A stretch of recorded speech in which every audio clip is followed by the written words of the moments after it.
Breaking news చూస్తున్నాం. ఏపీలో ఎన్నికలు దగ్గర పడుతున్నాయి. ఇప్పటికే ఎన్నికల సంఘం షెడ్యూల్ విడుదల చేసింది. ఈ నేపథ్యంలో రాష్ట్ర వ్యాప్తంగా కూడా ఎన్నికల ప్రధాన అధికారి ముఖేష్ కుమార్ మీనా పర్యటిస్తున్నారు. ఇవాళ తిరుపతిలో పర్యటించనున్న ముఖేష్ కుమార్ మీనా పద్మావతి మహిళా విశ్వవిద్యాలయంలో అధికారులతో సమీక్ష నిర్వహించనున్నారు. అనంతరం ఈవీఎంల స్ట్రాంగ్ రూమ్లను కూడా ఆయన పరిశీలిస్తారు. రెడ్డిగా ఈ అంశానికి సంబంధించి పూర్తి డీటెయిల్స్ మా ప్రతినిధి గోపి అందిస్తారు. గోపి, చెప్పండి, తిరుపతిలో ఎన్నికల అధికారి ముఖేష్ పర్యటించనున్నట్టుగా తెలుస్తోంది. డీటెయిల్స్ ఎలా ఉన్నాయి? మమతా, మొత్తం మీద అంటే నిన్నటి నుంచి కూడా చిత్తూరు జిల్లాలో అంటే నిన్నంతా కూడా ముఖేష్ కుమార్ మీనా రాష్ట్ర ఎన్నికల ప్రధానాధికారి ఆయన తిరగడం జరిగింది. చిత్తూరులో కూడా వెళ్ళి అక్కడ కలెక్టర్ తో మిగిలినటువంటి అధికార యంత్రాంగంతో కూడా పలు సమీక్షలు సమావేశాలు నిర్వహించారు.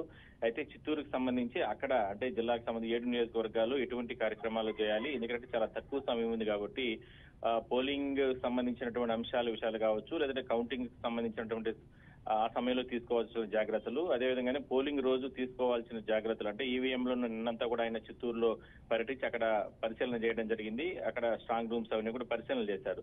అయితే ఇవాళ తిరుపతికి మరి కాసేపట్లో చేరుకోబోతున్నారు. తిరుపతిలో పద్మావతి మహిళా యూనివర్సిటీలో అక్కడ ఉన్నటువంటి ఇప్పటికే ఏర్పాటు చేసినటువంటి స్ట్రాంగ్ రూమ్స్ వద్దకు వెళ్లి అక్కడ ఈవీఎంలను పరిశీలిస్తారు. ఈవీఎంలు ఇప్పటి వరకు కూడా అంటే ఆ స్ట్రాంగ్ రూమ్స్ ఏర్పాటు చేసిన నేపథ్యంలో వాటి పనితీరు, వాటన్నిటిని వివరాలు అవన్నీ కూడా, ఎందుకంటే పోలింగ్ రోజు తరచుగా అంటే ప్రధానంగా ఇబ్బందులు వస్తూ ఉంటాయి కాబట్టి అంటే ఈవీఎంలకు సంబంధించిన ఇష్యూస్ వస్తూ ఉంటాయి కాబట్టి అలాంటివి కూడా ఎక్కడా లేకుండా ఆ మార్పులు చేర్పులు చేసుకోవడం, లేదంటే రకరకాల అంశాల మీద కూడా ఆయన సమీక్ష చేస్తారు. దాని తర్వాత కలెక్టర్లు, ఎస్పీలు వీళ్ళతో కూడా ప్రత్యేకంగా సమావేశం నిర్వహించి ఎన్నికలకు సంబంధించి అంటే తిరుపతి జిల్లాలో కొన్ని సమస్యాత్మక ప్రాంతాలు ఉన్నాయి.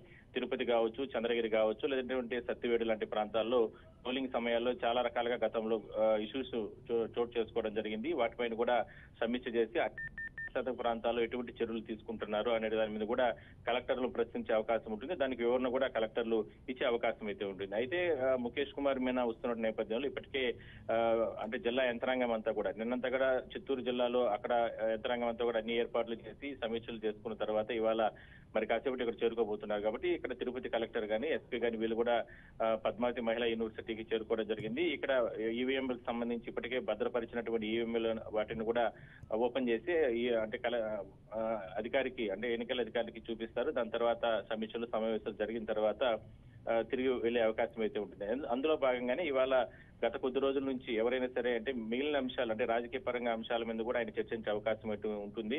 అభ్యర్థులకు సంబంధించి ఎన్నికల ప్రచారం ఏ విధంగా నిర్వహిస్తున్నారు, అదేవిధంగానే నియోజకవర్గాల్లో నిబంధనల ప్రకారమే ఎన్నికలు అంటే మోడల్ కోడ్ సంబంధించి నిబంధనల ప్రకారమే వీళ్ళందరూ కూడా అభ్యర్థులు నిర్వహిస్తున్నారా, లేదంటే ఎవరైనా సరే అతిక్రమించి నిర్వహిస్తున్నారా, వాళ్ళపైన కఠిన చర్యలు తీసుకునేందుకు కూడా ఎలక్షన్ కమిషన్ ఆదేశాలు ఇచ్చే అవకాశం అయితే ఉంటుంది. ఆ వివరాలకు సంబంధించి కూడా అధికారులు ఎలక్షన్ కమిషన్ కు ముందు పెట్టే అవకాశం అయితే ఉంటుంది. ఇంకా ప్రధానంగా ఎందుకంటే ఎన్నికలంటేనే ఎక్కువగా డబ్బు, మద్యం, లేదంటే రకరకాల తరలింపులు, ఓటర్లను ప్రలోభం పెట్టే రకంగా రకరకాల గిఫ్ట్లు ఇవన్నీ కూడా జరుగుతూ ఉంటాయి కాబట్టి ఈ మధ్య కాలంలో తిరుపతి సమీపంలో రేణిగుంటలో కూడా కొన్ని పార్టీలకు సంబంధించినటువంటి గిఫ్ట్లు అంటే కుక్కర్లని లేదంటే ఇట్లా వాళ్ళకి ఇచ్చేటటువంటి రకరకాల గిఫ్ట్లన్నీ కూడా కొన్ని భారీ మొత్తంలో పట్టుబడడం జరిగింది. అదేవిధంగానే సదుము, సోమల లేదంటే ఇట్లా కుప్పం పరిసర ప్రాంతాల్లో కూడా ఈ మధ్య కాలంలో దాదాపుగా 30 నుంచి 40 లక్షల రూపాయలు కూడా డబ్బులు కూడా పట్టుకోవడం జరిగింది.